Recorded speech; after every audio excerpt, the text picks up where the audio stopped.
All right. Hello, everyone. Welcome to our webinar, Managing the Risks of Artificial Intelligence in Healthcare. My name is Lisa Palmer, and I am the Vice President of Research, Innovation, and Development here at Drummond. Before I introduce you to our presenters, I would like to mention that this webinar is being recorded, and you will receive the recording via email in the coming days. I encourage you also to submit your questions in the chat box on the right-hand side of your screen throughout the webinar, and our speakers will address them at the end of the presentation today. Now, I'd like to introduce our speakers as we dive in today's exciting AI discussion. From Drummond, Bob, I'm going to start with you. You're the Director of our Advisory Services. Can you share a little bit with us about who you are and your role at Drummond? Sure can. Glad to be doing this today with Andreea. And thanks to everyone in the Drummond community and outside the Drummond community who's been able to attend. As Lisa said, I'm Bob Bryan. I'm the Director of Advisory Services at Drummond. My background is in law and technology. I practiced law for a number of years, and then in the early 2000s, I started working in healthcare security in some early efforts to federate between providers and payers in the Pacific Northwest.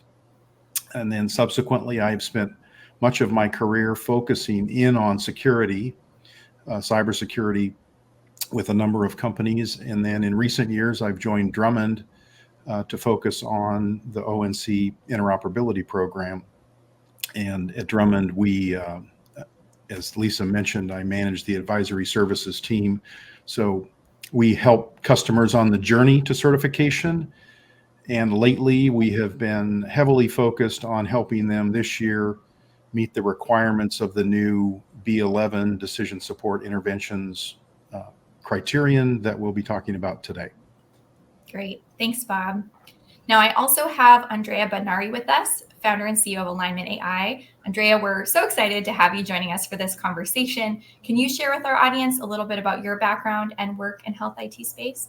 Absolutely, and thank you so much for having me today.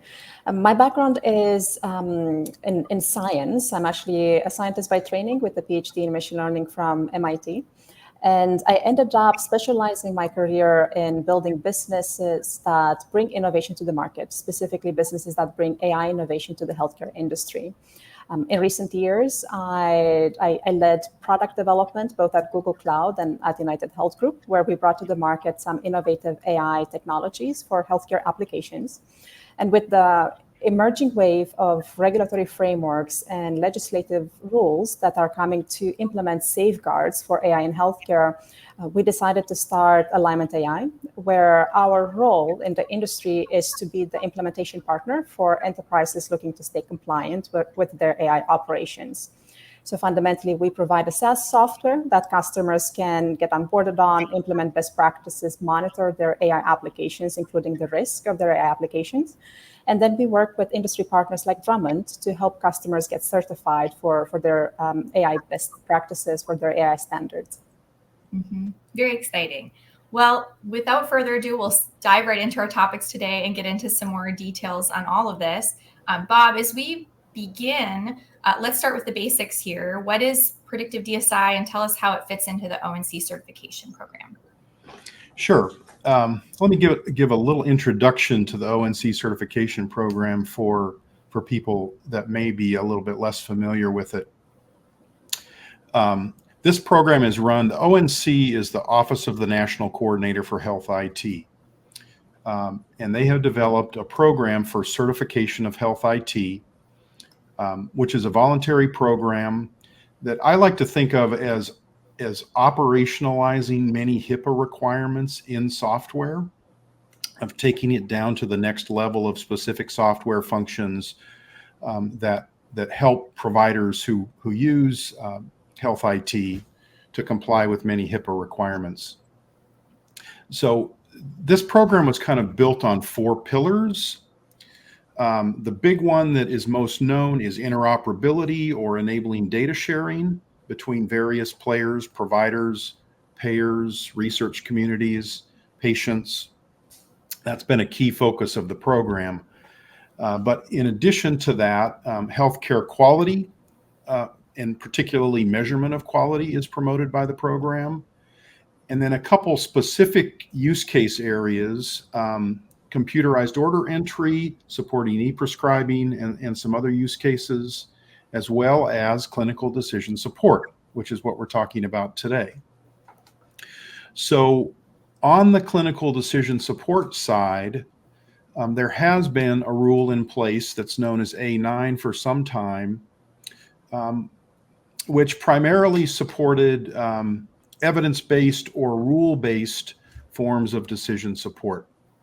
And it was the first step that the ONC took in terms of bringing this type of technology in. What's happened in the last year is that the A9 rule for clinical decision support is now being replaced with a new standard, which is the B11 rule.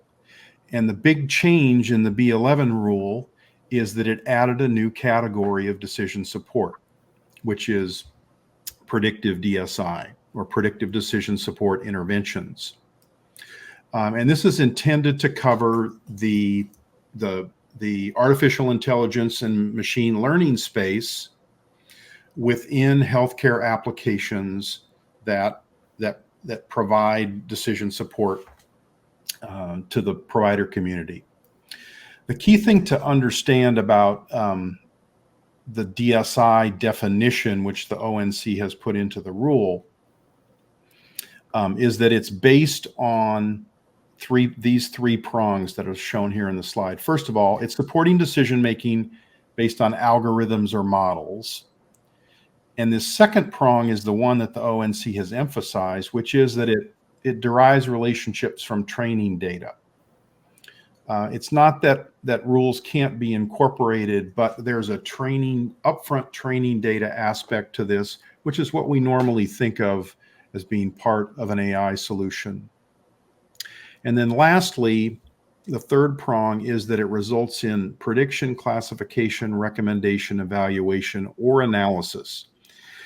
And I always mention when we discuss this with customers that, the name of this category is predictive DSI, but it's important to recognize that prediction isn't the only aspect of the solutions that come under this definition, because there are other things like classification, recommendation, analysis, and evaluation that you might not think of as predictive, but they're part of the scope of this definition for the purpose of the standard. So it's interesting because with A9, the ONC took the term clinical out of the name.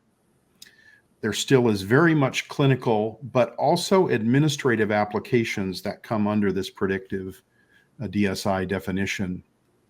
And so far, we're seeing a lot of action in the administrative space with applications like digital or ambient listening and note summarization, and patient appointment no-show analysis.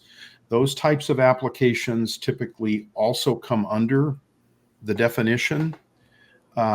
So when you think about what constitutes DSI under this rule, predictive DSI, you can't ignore these administrative efficiency areas. And I know Andreea has been close to many of these applications and can talk at a deeper level about that. Right. Well, and as you were saying there, Bob, there's really a wide range of use cases for predictive DSI. So maybe, Andreea, could you tell us some examples of how predictive DSI is being used in healthcare? Absolutely. So as Bob mentioned, predictive DSI, especially as it's framed by the ONC Health IT program, covers both clinical and administrative applications. So I'm going to go over some workflows where we typically see predictive DSIs in production today. I want to call out the fact that for some of the workflows I'll mention today, its customers might have evidence-based DSI implementations. All right, so for example, if you look at the scheduling application, that scheduling application might be based on a rule-based system, not on a predictive system. And both types of implementations would be in scope of the ONC Health IT certification. But for predictive DSIs in particular, if we are to look at administrative applications, that's where we see most footprint today in the market. And administrative applications could be workflows such as prior authorization reviews, utilization management reviews, or even ambient scribing or transcription that happens in the doctor's office.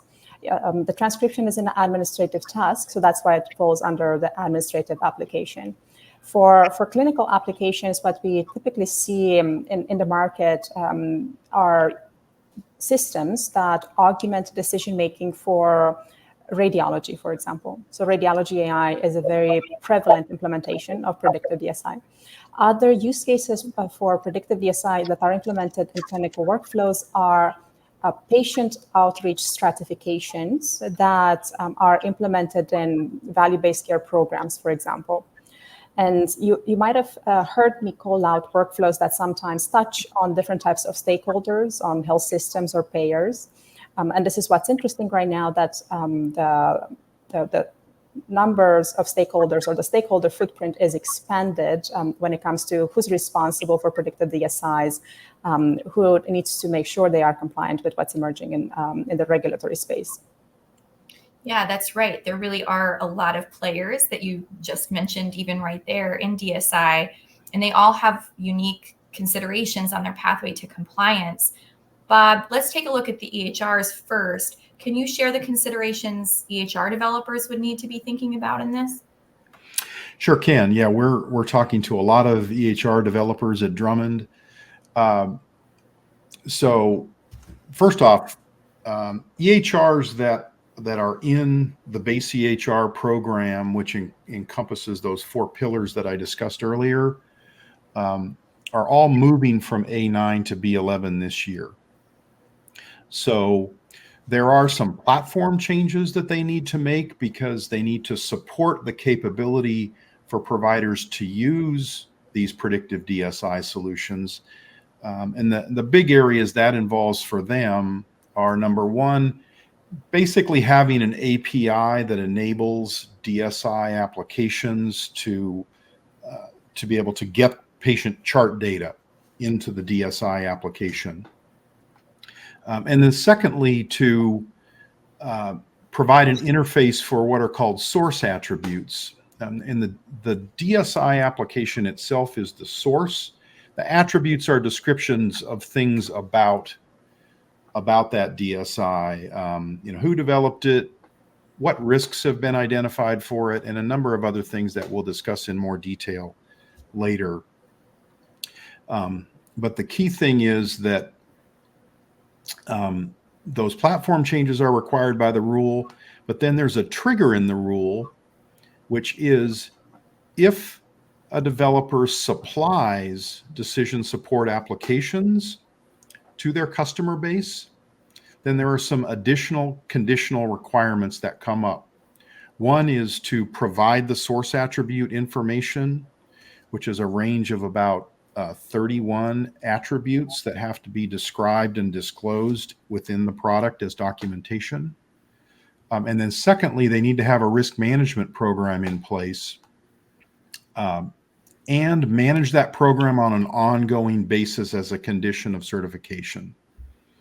So the way I think about this is there are 2 key disclosures that the ONC is asking customers to make if they supply predictive DSI applications. And it's these source attributes and the details of their risk management practices in a summary that they actually publish online.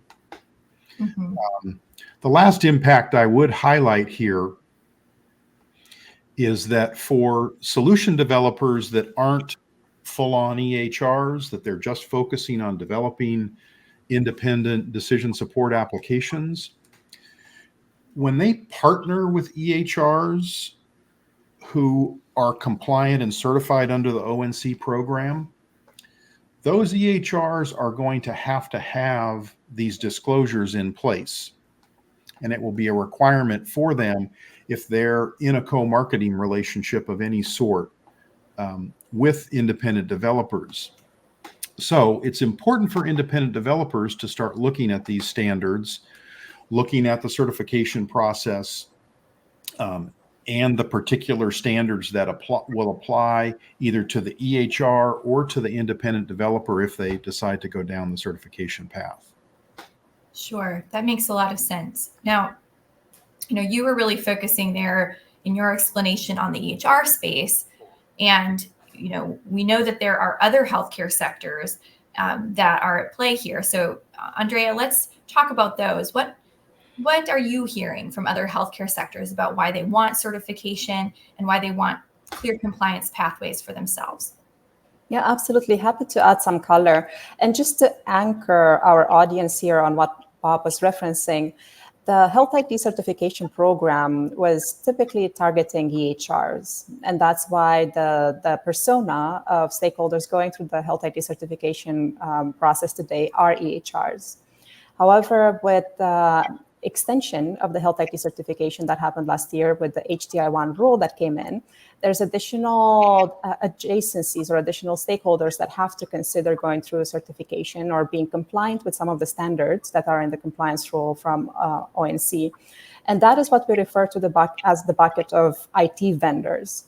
In addition to IT vendors, we also see a need and demand for compliance with AI standards from health systems and payers.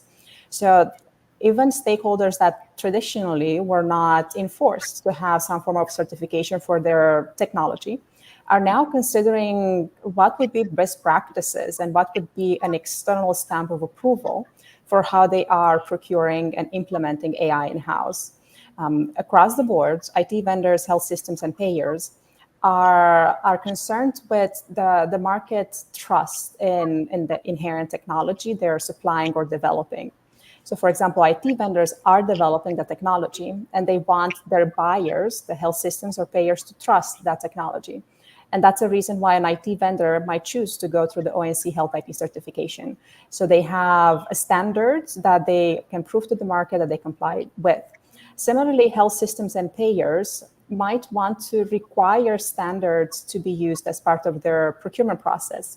So if I'm a health system and I'm evaluating an AI vendor, I might benefit from asking the AI vendor to comply with the Health IT standard or with the ISO 42001 standard, which is another certification standard for AI. And the reason why I might choose to take this approach is because as a buyer, if I require my vendor to have a certification, I now have an externally validated compliance assurance. What we're seeing in the market at the same time is that health systems and payers do develop some technology in-house. They do develop some of their own AI systems, which often go into production and are maintained long-term in production workflows, either clinical workflows or administrative workflows. And for such stakeholders, health systems or payers that do develop their own in-house technology, getting certified with the ONC standard gives them the assurance that, again, they're following best practices, they're mitigating risk, and they can also build trust in their AI developed in-house. Mm-hmm. Yeah, and you mentioned there, this procurement aspect for providers and payers. Can you go in a little more detail about, with these providers and payers, what could they face not only in procurement, but also with using and actually managing the predictive decision support and AI solutions that are deployed? Yeah, absolutely. Happy to add a bit more color over here. When you think about the typical enterprise, you're thinking about a large operation. And as a large operation, your top consideration for success, for business success, for market success is risk mitigation. And when you are procuring technology, one of the things you want to do is to mitigate the risk of the technology you're bringing in. And especially when we look at AI, mitigating the risk of AI starts with transparency. And transparency is the precursor to trust in the technology. So as an enterprise that is building a procurement process and the methodology for a procurement process, we typically advise enterprises to look at 3 pillars to their procurement, to their transparency mandates for AI procurement. So the first layer of procurement has to consist of organizational transparency. As an enterprise, you want to make sure that when you procure technology, there's visibility into the risk management practices that were implemented by the vendor. And you as a buyer have the infrastructure on which to manage and to enforce similar risk mitigation practices. The second layer, the second pillar of the procurement framework over here consists of data transparency. So when you're procuring an AI system and when you are implementing an AI system in-house, you want to have visibility into the data governance in order to mitigate any risks that might stem from the data being biased or the data not having the right usage rights, etc. And lastly over here, the final layer, but maybe the most important one, is performance transparency that has to be enforced both at procurement time and post-procurement in production. So with performance transparency, what you're looking for is to enable quality management. And quality management of AI systems is a bit more complex than quality management of your typical technology software. For AI in particular, we recommend working with the 5 performance metrics that are referenced in the ONC Health IT certification program and defined by NIST. These metrics are called FAVES, and we'll expand on them a bit later. But those are the pillars and basically the implementation steps that enterprises can take in order to mitigate risk at procurement time, to manage risk post-deployment, and overall to innovate with assurance. Yeah, those are great recommendations. Now, Bob, as you look at certification, what do you see as the impact to the provider community as EHRs begin to achieve compliance this year with that B11 rule? Yeah, I've been thinking about some of just the kind of nuts and bolts effects that the B11 rule will have, because by the end of this year, most EHRs that sort of fully comply with the definition of certified EHR technology for MIPS purposes will be compliant with B11, because B11 has a deadline at the end of this year. Now, for providers, they'll be managing and looking at DSI solutions, as Andreea alluded to, kind of from 3 different areas. One area is the EHRs, because some EHRs will be supplying predictive DSI solutions as add-ons to their product. A second area is independent developers that are focused on startups that are developing particular predictive DSI solutions. And there, as we've discussed, there's a lot going on in some of these administrative applications. And then thirdly, within many health systems, there are research areas where they're doing some of their own development of DSI applications. So from a provider perspective, they'll be seeing applications that fall under this predictive DSI definition from all 3 of those areas.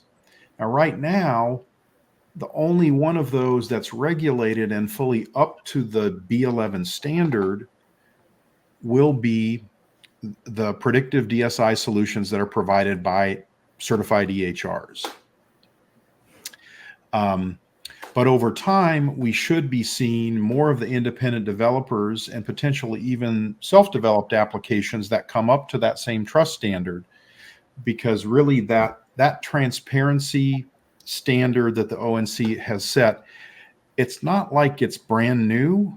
It's come out of standards from NIST and ISO, and it's fairly accepted evaluation that's being done across the AI community. Now, the practical situation is that because the EHRs will be certified, they will be required to do those 2 disclosures that I talked about for any predictive DSI that they supply to their customer base. So you'll have full disclosures from the EHR community. That means the source attributes will be published in an interface inside the product that the providers are using. And Details of the risk management program for that predictive DSI will also be published publicly on a hyperlink within their certification record. So those two disclosures will be fully available for predictive DSIs provided by EHRs. They won't necessarily be available, but can be available from the two other categories, because the B11 rule will provide this interface that can be used by any DSI that plugs into the EHR to publish source attribute information. And then obviously the publication of other information about a risk management program can be done by any developer as well.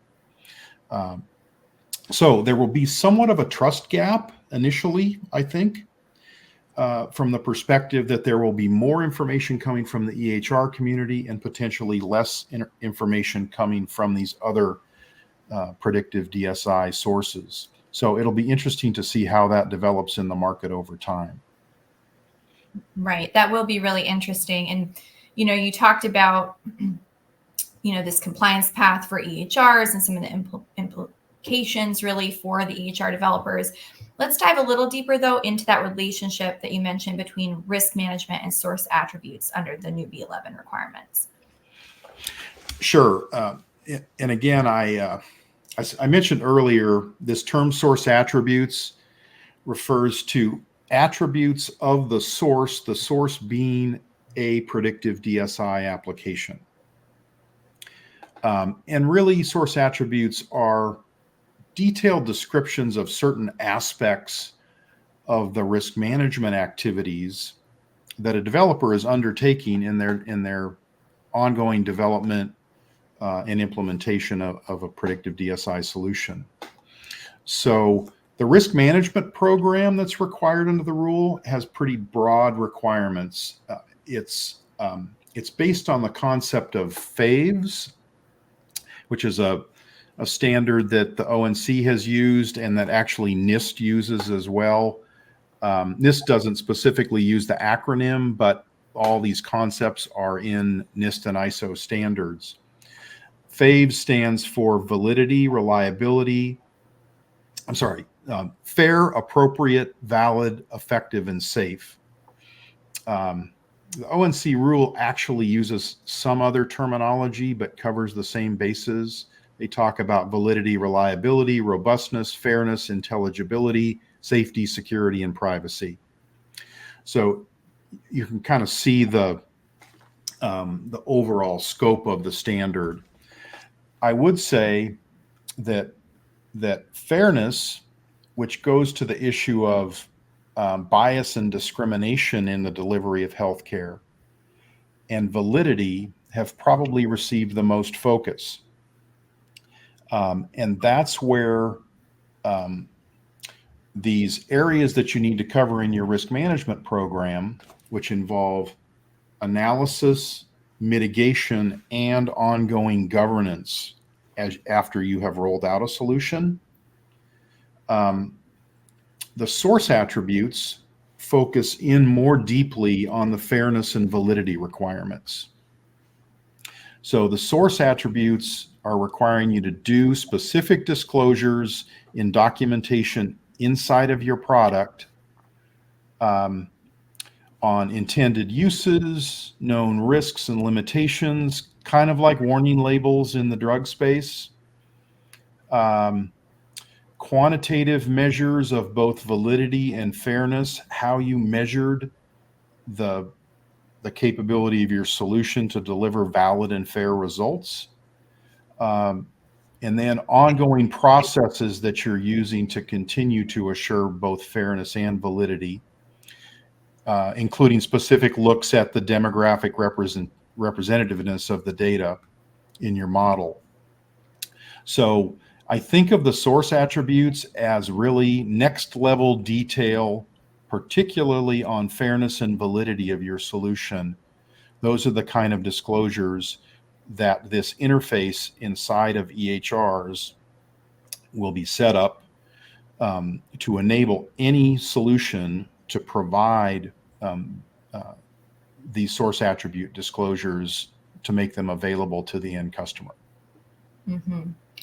And, Andrea, you actually have a technology platform that can assist with some of the phase elements that Bob is talking about here. Could you share a little bit about how your platform helps customers manage these source attribute disclosures? Absolutely. I mentioned earlier, the way to think about our platform, the way to think about ALIGNMT AI is as the implementation partner for organizations that are looking to get certified. So fundamentally, our platform helps customers prepare both the source attributes and the risk mitigation reports and the maintenance of those risk mitigation analyses. What we are enabling customers to do is to compile an inventory of all the source attributes for their AI portfolio. And then with our platform, we run quantitative analyses over each AI product in order to determine the risk mitigation status, any type of intervention recommendations for each product at a time. Now, what's very important to call out over here to Bob's point is that as part of the source attributes, what customers have to report are numbers on fairness and validity. And with our platform, customers can compute those numbers automatically. So we do provide an implementation framework that computes things like fairness audits for both data sets and for models. And we enable customers to continue running those types of audits and those types of quantitative analyses over time. So as the certification mark is received by a customer, the job is not done. You have to maintain that certification mark, right? You have to continuously monitor the plans you promised you're going to implement for risk mitigation. With our platform, customers can maintain that type of recurring oversight over their technology as they extend their AI portfolio, either with new versions of AI models or with net new AI models. We help that communication with the auditor. We help customers prepare reports that are submitted to auditors or just net new certification updates that are required on a case-by-case basis. So that's where we come in. We basically have the implementation roadmap and the implementation software that removes some of the overhead from the customer and makes it easier for them to get ready for certification. The certification process itself, though, it's handled with the auditor, with Drummond Group, where they would review the readiness of the customer and issue a statement on a case-by-case basis. Great. That's a helpful explanation. Thank you for that. I want to switch gears, though, a little bit here because we've talked quite a bit about compliance as it relates to the ONC B11 requirements, but I want to look at some other regulatory considerations. I know ISO 42001 became a standard at the end of last year, and that sets standards for AI management systems. Andrea, can you tell us a little bit more about this standard and how it could be useful for healthcare enterprises? Absolutely. And I want to expand the conversation a bit by touching on a number of other regulatory activities or standards that have been developed and have been pushed forward in the market last year and during this year as well. So ONC and ISO 42001, these are certification programs. The certification programs reference specific standards under the hood, but fundamentally a customer that chooses to implement the standard from ONC or the standard from ISO 42001 can receive a certification mark at the end of the day that says that I'm compliant to the specific standard. However, in addition to certification programs that gives you some reassurance that you are following best practices for AI, the governments, both at the federal level and the state level, have started to push AI acts, AI rules that are adding certain safeguards for AI implementations. And the challenge right now for healthcare enterprises, for healthcare stakeholders, is that they are getting guidance from many places and don't necessarily have like a clear roadmap to implementation. But that's where exactly the certification marks we are talking about.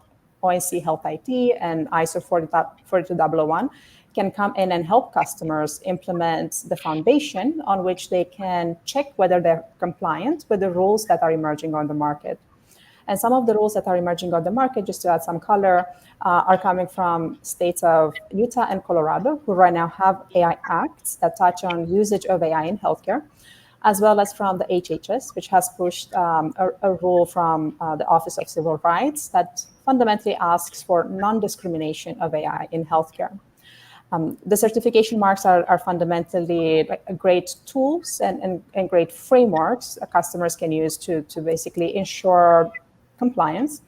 And the way to distinguish between the ONC Health IT certification program and the ISO 42001 certification program is by looking a bit at the scope of these certifications. So ONC Health IT, we like to say it's a mile deep. It's very specific to healthcare requirements, very specific to implications of using AI in healthcare. On the other hand, ISO 42001 is industry agnostic. So you can be a financial services customer and still undergo certification with ISO 42001. And ISO 42001 tends to be more horizontal, so it's a mile wide, and focuses more on processes, governance, procedures that an enterprise needs to have in place, especially when the enterprise tends to procure the AI technology. Now, something else customers will probably need to keep in mind when considering these certification marks is that for the ONC certification mark, there are certain qualification requirements in order to be able to go through the certification itself. Meanwhile, the ISO 42001 certification only has technical requirements, which anyone can refactor if needed in order to qualify for that certification. So that's like another thing to keep in mind. And we always encourage our customers to touch base with us to determine if they qualify, or we sometimes have joint calls with our auditing partners with Drummond to make that determination, whether a customer qualifies for the ONC Health IT certification. Sure. Yeah, that makes a lot of sense. Now, you mentioned as you were listing some of the different considerations, that HHS Office of Civil Rights final rule that was issued in April. Bob, would you share a little bit about how that final rule affects the various players within the health IT ecosystem? Yes. It's an interesting new development. The proposed rule was out for a couple of years, and then it was just finalized in April. There have been non-discrimination requirements, general non-discrimination requirements in healthcare under HIPAA for some time, but this new rule specifically drives that requirement down to AI systems. So now we have a specific rule that's prohibiting discrimination in the use of AI in healthcare. So it's a more specific and clear enforcement path that affects that fairness consideration within the FAVES elements. So we've been urging our EHR customers to closely look at that, because they often look at the ONC program in the context of how it affects providers in their reimbursements that they receive for Medicare under the MIPS program. And they're also aware of some enforcement around information blocking in the interoperability space. But now this is a new enforcement path that clearly affects AI solutions if they are not fairly delivering interventions, and it applies to all covered entities. So it will affect the provider community as well as the developer community, anyone that falls under that covered entity definition. So, the final rule is pretty much brand new as of April. And there will be a lot more discussion of it in the context of the rollout of predictive DSI solutions. And what it particularly highlights is the need for the ongoing governance of these solutions over time, as the data model may change. Various things are occurring as these predictive DSI solutions actually come into the market and become used for a broader patient community. Fairness will become more of an issue. So it's an important new development, and one that all of our developer customers should be looking at. Yeah. Well, there is certainly a lot for folks to be keeping an eye on this topic. Bob, Andrea, thanks so much for the timely discussion on this interesting industry topic of AI and predictive DSI. Do you have any final comments from either of you before we move on to our audience questions? Happy to chime in. I have to say that regulatory requirements can be perceived with a grain of salt, but especially in the healthcare ecosystem where stakeholders need a lot of reassurance in order to move forward with innovation, we do believe that the emerging landscape of regulatory requirements will unlock commercial innovation. So we're very excited to see how the market evolves, and we're very excited to see an exponential pickup in AI systems that are now migrating to production because of this trust that ONC Health IT delivers, that the ISO 42001 certification delivers. So we're very excited to see the future unfold with guidance from regulatory requirements. Yeah, to sum up, I would say this ONC B11 transparency standard, we believe it will drive expectations within the healthcare provider community for the level of information that they will expect to see and want to evaluate in their buying and implementation decisions. So in this case, compliance is an opportunity for developers to directly address the risk concerns that will exist within their customer community around the use of AI, because we're seeing that across the use of AI everywhere, not just in healthcare. So the good thing is the healthcare world is ahead of some other areas in terms of getting standards out there that can be used to help develop better trust and enable the benefits of these solutions. So I would encourage predictive DSI developers to avoid the trust gap between the B11 compliant EHRs who are going to be up to that standard by the end of the year and the other developers who may not be looking directly to that B11 standard. If they are focused on that, it will also enable opportunities for them to more closely partner with the EHR community and work hand in hand with them. Right. Okay, well, thank you for those final thoughts. Let's shift though and take some audience questions. We've had some submitted that I'd love to cover. So I'm going to start with one here where it says, would AI and large language model used to listen and generate a clinical note and map coding in the background, but that is not used to predict or suggest care, be considered a predictive DSI? I can take that initially, Andrea. While it always comes down to the specific application, I believe generally the answer would be yes, because there's some level of analysis that's going on that's based on a learning model that's interpreting what's being said in that session. And Andrea, I know you've talked to a lot of those types of solution developers yourself as well.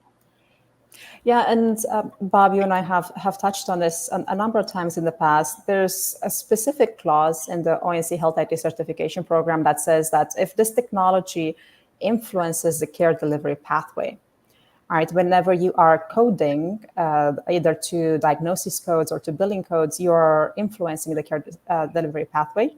And because of that, it doesn't matter what's the underlying technology.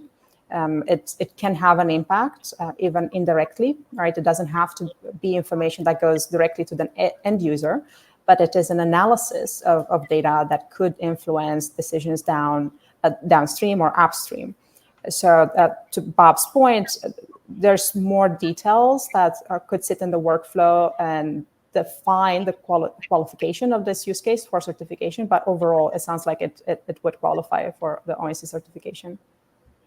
Yeah, and I think the fact that the definition, while the title says predictive, it included that term analysis as one of the categories that brings it under the umbrella of predictive DSI. And it would very likely fall within that definition here. Mm-hmm. Okay, let's go to another question here. It was asked, can you talk a little bit more about what you mean about an interface for external PDSI apps to provide source attributes to the EHR? Sure, I can take that one. So the B11 rule requires that that developers include a source attribute interface where source attributes can be recorded, viewed, and modified. And that interface is required whether or not the EHR developer, the certified developer, is actually supplying any predictive DSIs. They're not required to supply any. They are required to have this interface.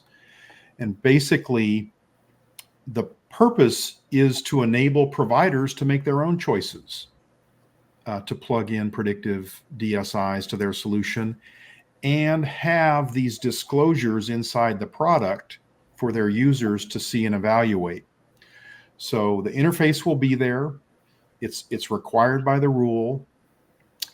And then any EHR developer that does choose to supply predictive DSIs has a second requirement, which is that they populate data in that interface for their own DSIs, the ones they're supplying to their customers. They're required to provide complete and up-to-date source attribute information on an ongoing basis. So if a provider chooses to plug in a separate DSI that they purchase on their own, the source attribute data won't necessarily be populated in this interface, but it can be.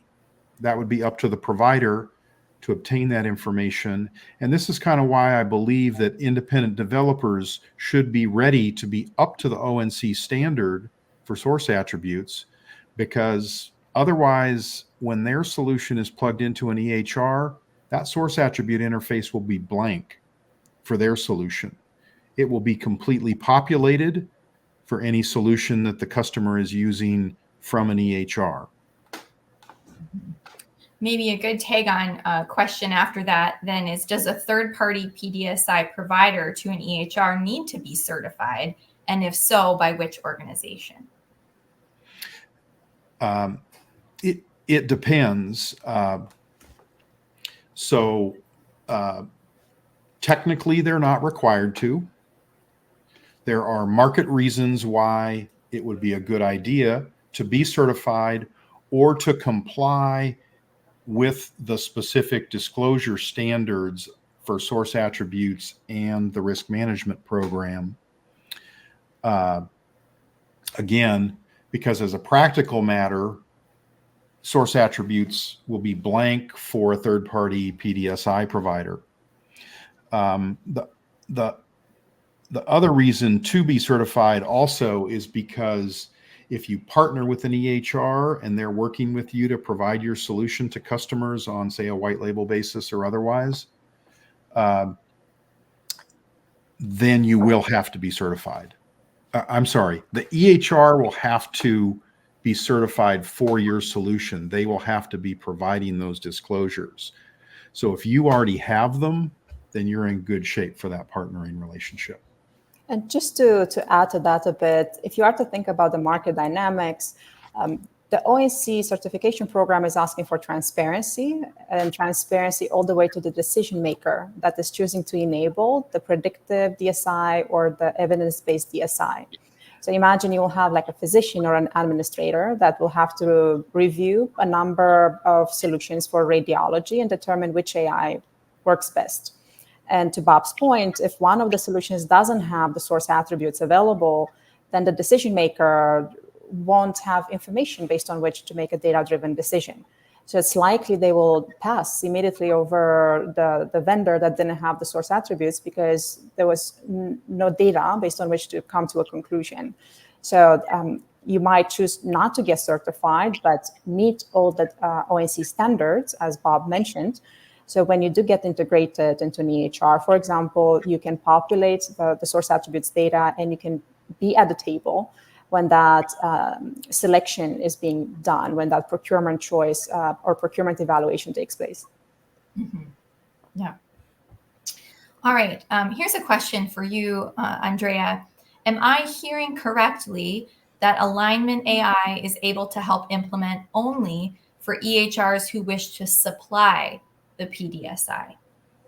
Yeah, that is a fair question. So fundamentally, we work with healthcare stakeholders who want to implement governance, assessment, and risk mitigation best practices. One of the solutions we offer is certification enablement, but we work with any stakeholder in the market. We typically engage with health IT vendors who just want to have best practices in place, but might not have an interest in going for certification. So we're not necessarily limiting our market reach to EHRs who wish to supply the PDSI or EHRs who are building the PDSIs in-house. So we are agnostic of the vendor's interest in certification, but what we enable is assurance in the AI operations that are implemented by the vendor or by the healthcare stakeholder. Mm-hmm. Okay. And I also, from the discussions we've had, Andreea, my impression is that particularly for EHRs that may supply multiple predictive DSI solutions, that only increases the value that they can have by working under your platform, just because the management responsibilities multiply as you're looking at risks across different types of predictive DSI That's solutions. a very, very good point, Bob. Thanks for calling that out. Yeah, so when it comes to reporting to the ONC standards, a lot of our customers today are using Excel spreadsheets where information is being passed from a data science team to a compliance team and then based to the auditor. And that is an error-prone process and inefficient at times. So the value we bring to the table when organizations have a portfolio of AI systems is that we manage all of that inventory on behalf of the customer. We manage the reporting and the versioning, both the versioning of the technology and the versioning of results. So we take a lot of the overhead away. That makes a big difference, especially when the portfolio is larger, as Bob called out. Mm-hmm. Right. All right. Now, do DSIs need to be able to register with and use the API without EHR developer intervention? For example, the provider administrator can plug in a DSI of their choice and provide access to the API by themselves. That's an interesting question. The rule doesn't specifically call it out the way actually some other rules do, but for instance, the B10 rule, which is a bulk download requirement, has a distinction between where developer support is allowed and not allowed. This rule just generally says you need to support the plugin of DSIs. So the ONC may have further guidance on that. I would say generally that it probably means without developer intervention. One of the common paths here for support is through use of the FHIR API that came in under the G10 rule. So there is an EHR launch capability that basically involved clinicians being able to launch an external app from inside the EHR that can access patient data through the FHIR API. So that capability should be there for anyone who's currently certified to G10. It doesn't require developer support in that scenario. So that's a common path for this type of support through an API, which wouldn't involve any developer intervention. Mm-hmm. Now, a commenter noted here that they could see that failure to allow for appropriate development support to be taken as information blocking in a way, like failure to provide an interoperability element. Thoughts on that?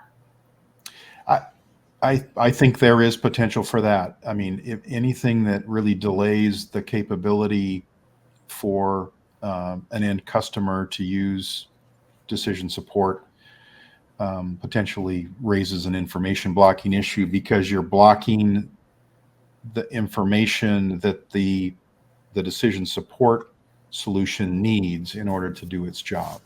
Mm-hmm. Right. All right, we'll grab just a couple more questions here. What constitutes co-marketing of independent developers with EHRs? For example, if an independent developer is part of an EHR's list of app partners, does that constitute co-marketing? So the ONC has talked quite a bit about this, and there is a good list of examples and information that they've published on this. Generally, where they've drawn the line is what you would typically think of as an app store or an app orchard doesn't constitute co-marketing. And I should say they don't use the term co-marketing specifically, but that's one example. And I think it's a good way to think about it. Whenever the EHR is getting involved in any way in marketing or support, and of course the word used in the rule is supplying the technology, that's where the line is being drawn. But they have said that app orchards, where the apps are independently supported by separate developers, don't step over that line of supplying. So I would encourage people to look more deeply into that topic and the specific examples. It's a longer discussion, and it's something that our advisory team is regularly working on with customers. Sure. All right, time for one more question here. Are we required to display the source attributes inside the EHR, or is it okay for them to be viewed inside the third-party application? Are we required to store that info inside the EHR? The requirement is for an interface that enables users to record, modify, and access the data. So I think that implies storage within the EHR. That doesn't necessarily prevent the ability for those attributes to be displayed within a separate DSI application. But it does look like the rule because recording the data assumes storage in the EHR, and that's the word that they use in the rule. And maybe if we are to take a step back, Bob, right, for vendors that don't interface with the EHR, then those vendors have to maintain such an interface where they can store the data and give users access and modification rights to that source attributes data, right? Right. And yeah, and in a scenario where they would be actually independently certifying to the ONC rule, or complying with the source attribute requirements voluntarily, those would both be scenarios where they might maintain that source attribute data inside the DSI application, for sure. Yeah. And there's no requirement if they plug into an EHR that they necessarily push that data into the EHR. It's just that there's an interface available to do that if they want to centrally enable their customers to see all of the source attribute information from different AI solutions in one place. Sure. Okay, well, thank you, Bob. Thank you, Andrea. And thanks everyone here for taking the time out of your day to join us. You can visit the resources page on the Drummond website to find more information about predictive DSI and AI in healthcare. And if you have more questions, you can set up a free strategy session with Bob using the QR code on the screen. Have a great day, everyone, and we'll see you at the next webinar.